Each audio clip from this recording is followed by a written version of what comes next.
Wayne, let's as a young person. Okay, one of the few young people here. So, Ali, what time did you leave to come here from Pangasinan? Sir, I think 1 p.m. 1 a.m. Ay, 1 a.m. Okay, so you left at 1 a.m. to be here. You're running the extension and community service for your big university. What do you think about this? I mean, you're a young person. Is this, should you be asleep in bed or is this no, because we want to hear from the young people, right? Before I ask another 50-year-old. Actually, sir, for the invitation po na binigyan ko ng DCYF, we are very overwhelmed. Lagi pong, actually our school is always involved with different meetings with DCYF. And every time I attend a certain meeting, I always learn a lot from different people. So, as of the moment, our school is very much interested with the proper implementation of CSR. Since in the north, some universities and state colleges do not have CSR in their school.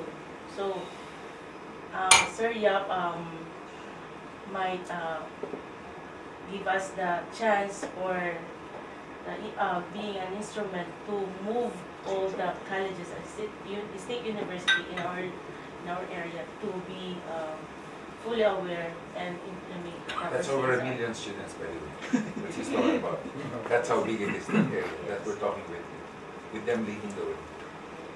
So we are coordinating 5 provinces in our region. So that's all. But you left at 1 a.m. She left at 5 p.m. yesterday. We arrived here, okay, from Kalinga. So, what's happening in the Cordilleras? Is this a useful conversation, or I know you are more sleepy than she is, because she arrived here at 3 a.m. Wow. She's been waiting for this meeting since 3 a.m. Okay, she runs the community program for the Kalinga State University. So, yeah, these are younger than the 50-year-olds here. But Sir, I came from Baguio. oh, you came from Yes, Baguio. yes, sir. So you did not come from your father. Yes, sir. And I slept for almost 1.5 hours to attend the meeting. On the bus. Thank you. Oh, Nes, what do you think? What do people who are IPs there think about? Because they represent indigenous people. That's the whole area. Thanks, Sir Yap, for inviting us here. We're so lucky because we're the only state colleges and universities being invited here. That's true. They're the only state For the universities. administrative region. And of course, meeting intelligent and remarkable people like you. So are you inspired, or do you want to say, forget it? Oh, Or bring Mr. Kui to the Cordillera. Yes. Many people to help in the Cordillera. Honestly speaking, we learned a lot from all the sharings that you've given, especially in the world of business. I should say that would be a great help for us to manage our own university. Aren't you surprised? There are people like Mr. Kui who want to help. And he's not even Filipino. No. He's not Filipino, remember? He's a Dutch citizen with From Indonesian roots, with Chinese blood. Yes. Is that a good description? I love the Philippines. That's why I interrupted you. It's okay, sir. If only Sir Bagdang, our president of KNSU, is here, I'm pretty sure he would be sharing also a lot of experiences how he manages our school. Yeah, because he was national president of all the state universities in this country. From all state 173 college of them. to just 2015, we are now university in his administration, of course. And I should say it's high time for us to have also a CSR in our place. They're also going to be involved a lot with our research program, because we're researching a lot on the IPs on social enterprise and so on. With our abundant natural resources, I think we need to sustain that. And All the mining problems are there. Just the coal mines.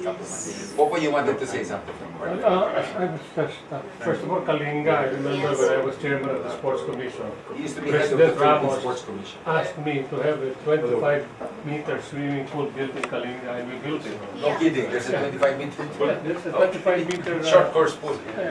swimming pool there in Kalinga. The last time I saw it was many years ago. Anyway, there was a question about why people give. Well, I think it's very difficult to judge motives, no? But I think from a business perspective, it makes business sense. You don't even have to think of others as Catholics, other people as people created in the image and likeness of God or Jesus Christ. You just have to be with them because it does make sense. To begin with, a business does not cannot operate in a community which is in disarray. Okay, where the justice system does not work, where law and order doesn't work, you cannot operate. So, and in dealing with poor people, you just have to help them because there's more of them than us. And all it took was 300 poor people to stage the French Revolution, to storm the Bastille, and it does make practical sense. Don't even think about although it does help to care for and about people, but in the end, I think it does make sense to help people because you are buying, in a sense, peace. Because a hungry person is an angry person.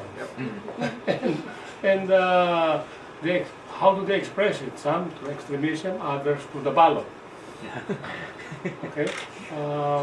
Fortunately, they express it that way in America. So, not anymore. Now it's all violent. That's my take on it because I keep on telling my students, if you want to go CSR, you don't even have to think in terms of being a Christian. Just remember, people who are unhappy will create problems for society. And you better do your part in trying to remove that unhappiness. There's this saying when we talk about the business case for CSR, the basic idea is business can't succeed in a society that fails. Yeah. Sure. The idea is just, and any social enterprise, the idea is just for it not to become profitable, but to be viable. There's a big difference between being profitable and being viable. Yeah. But there's a saying also, give a man a fish, he'll eat for a day. Yes. Give a man a fishing rod, he'll eat for a week. Give a man education, he'll eat forever. Yeah, that is So what I mean by there's helping. this difference between giving and giving. So if we're giving to feed just for a short term, we're not achieving that future fitness that we was talking about. We want to know, are our practices good to achieve that future fitness?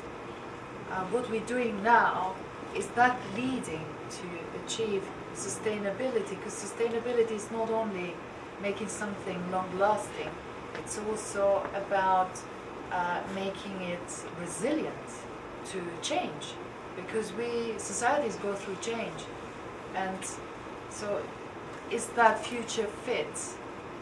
Are our practices future fit? Even our giving, even our education, any profession that you can think of. One of the ways I'm looking at it now when I speak to business and to students is to say, if we really take a systems perspective on this, if we think in terms of complex interconnectivity, what's the opposite of a healthy system?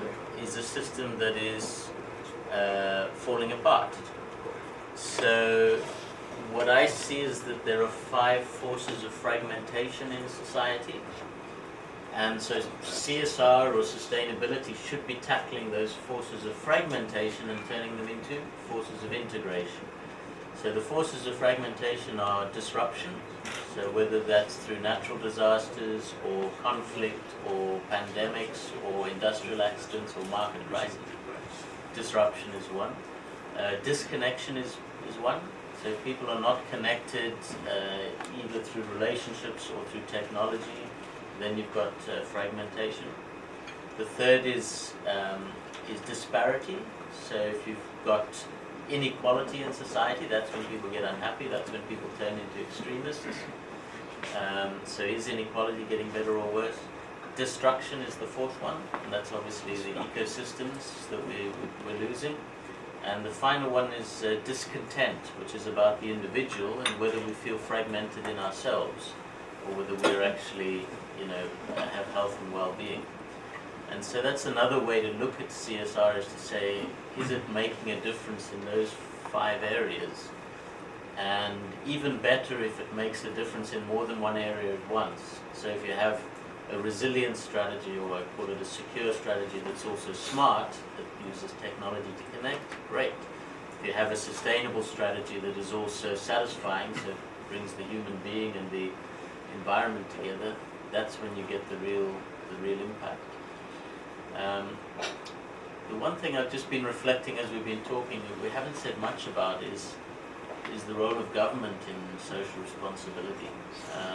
And where I see some of the biggest failures is the lack of the right policy incentives.